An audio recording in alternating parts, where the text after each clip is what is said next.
La noche del viernes, un hombre decidió cometer un atentado en el Thalys. Él tenía suficientes armas y municiones para provocar una gran carnicería, y eso es lo que habría hecho si no lo hubieran detenido ustedes, tomando todos los riesgos, incluyendo el riesgo de perder su propia vida. Siempre hay algo que hacer frente a una agresión, incluso cuando parece enorme, horrible y bárbara. Sí, hay algo que hacer. En primer lugar, las autoridades de Francia y de Europa deben tomar las medidas necesarias incluso para el transporte ferroviario.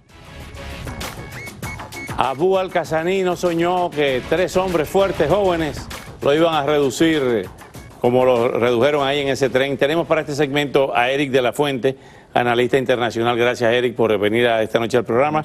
Vía Skype desde Nueva York, el doctor Carlos Rizowi, experto en terrorismo o en antiterrorismo, profesor de la Universidad de Nueva York. Muchas gracias, doctor Rizowi, por estar con nosotros. Eric, ¿qué fue lo que pasó aquí en el tren? Básicamente, el terrorista se sube en este tren, es un tren que viene de Holanda, pasa por Bruselas y va a París. Yo estuve en este tren en junio, en este mismo tren. Él sale del baño ya con una ametralladora Kalashnikov, tenía una granada, una pistola y tenía un cuchillo. Un ciudadano también francés... Iba a cometer una matanza. Iba a cometer una matanza. Un ciudadano francés lo trata de parar, recibe una bala. En ese momento, cuando se escucha el tiro, uno de los soldados norteamericanos se despierta y le dice al otro, vamos por él, y se levantan y corren de un lado al otro del tren para pararlo. Al terrorista se le encasquilla la Kalashnikov, porque esto pudo haber sido una matanza grande. Sí. Y entonces lo agarra por el cuello. Al muchacho casi le da la yugular con una cuchilla y también lo corta. En eso llega el otro muchacho, le quita la pistola, le dan la cabeza, le empiezan a dar hasta que lo tumban, y con el otro muchacho americano y un inglés, un señor inglés que es un empresario, que dijo, mi primera reacción era esconderme, y después dije, bueno, si me van a matar, mejor actuar. Típica reacción entonces inglesa. Entre los 4 lo pueden controlar y todo, y eso es importante. Y esto expone muchas cosas, la vulnerabilidad que tienen los sistemas de ferrocarril, los subterráneos. Estás dentro de un vagón donde puede entrar alguien y hacer una matanza en varios vagones. Tenía una granada, tenía también gasolina, y eso es otra cosa. Y otro punto importante, hablamos del terrorismo que hay en Francia, que hay mucho, en España o en Inglaterra o acá. En Bélgica, yo acabo de estar en Bélgica, he estado muchas veces. El mercado negro de armas, de tráfico, es importantísimo. Él compra sus armas ahí, también los compraron la gente que hizo lo de Charlie Hebdo, compraron sus armas en Bélgica también. Qué cosa, ¿no? Es un problema importante. Doctor Rizowi, ¿cómo es posible que hubiera denuncias, señalamientos de que este señor, desde el año 2012, las autoridades españolas lo habían puesto en una lista de... Una lista de personas peligrosas, de terroristas peligrosos? Había vivido en Algeciras, había estado en varios lugares, se sube en ese tren, como dice el señor de la Fuente, como Pedro por su casa, lleno de armas, y por poco comete una matanza terrible. Sí, los trenes aquí tampoco en los Estados Unidos están controlados como los aviones en los aeropuertos. O sea que ese peligro es no solamente en Francia, pero creo que es en la mayor parte del mundo occidental. ¿Y cómo es posible? Porque también los que hicieron el 9/11 y otros terroristas estaban en listas y no fueron perseguidos, porque parece que la burocracia de seguridad es tan grande que nadie quiere tomar una decisión inmediata de qué hacer, que es como que tienen miedo, y es una burocracia demasiado grande, y cuando la información llega donde debe de llegar, muchas veces es tarde.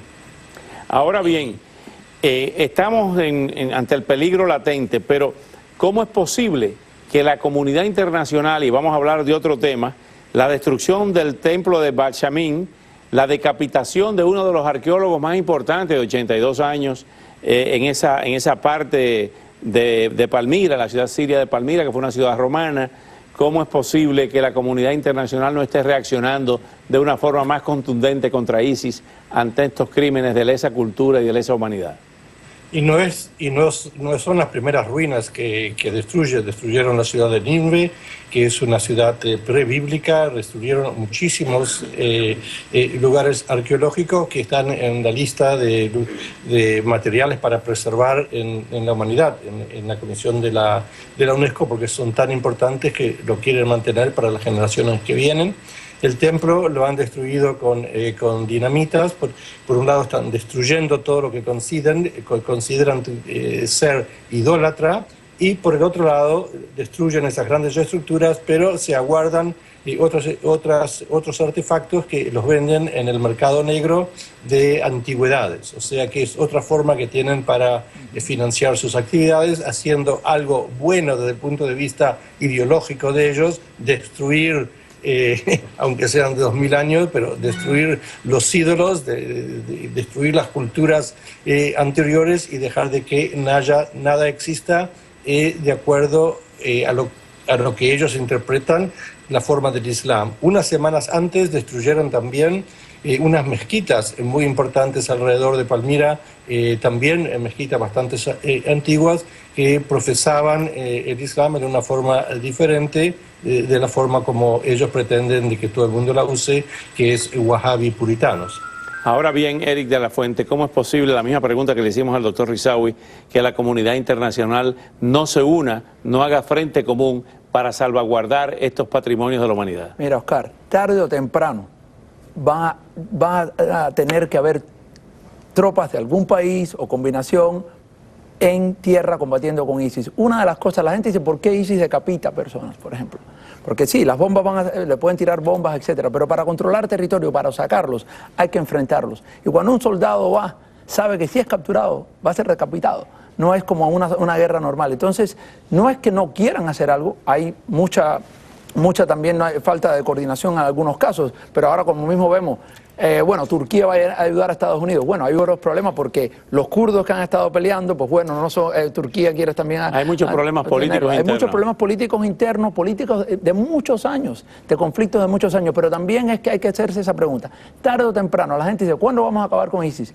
Con ISIS hay que enfrentar, como cualquier, va a haber que ver alguna tropa, no digo tropas que sean americanas o de otro país, pero va a haber tropas, y hasta ahora el ejército iraquí no ha podido hacerlo, otras tropas rebeldes no han podido hacerlo, y vamos a ver qué pasa. Eric de la Fuente, doctor Rizawi, ¿usted sigue insistiendo en el tema ideológico que hay que ir a la raíz del problema?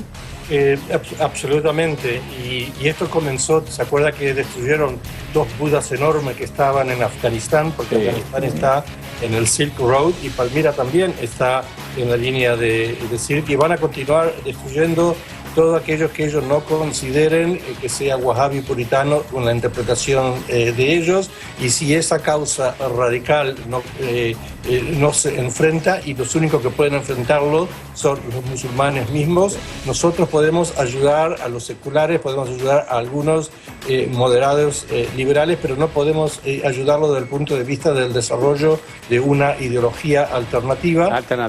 Doctor Rizawi, muchísimas gracias, como siempre, muy agradecido. Hasta una próxima oportunidad que esperamos que sea pronto. Gracias, Eric, igualmente.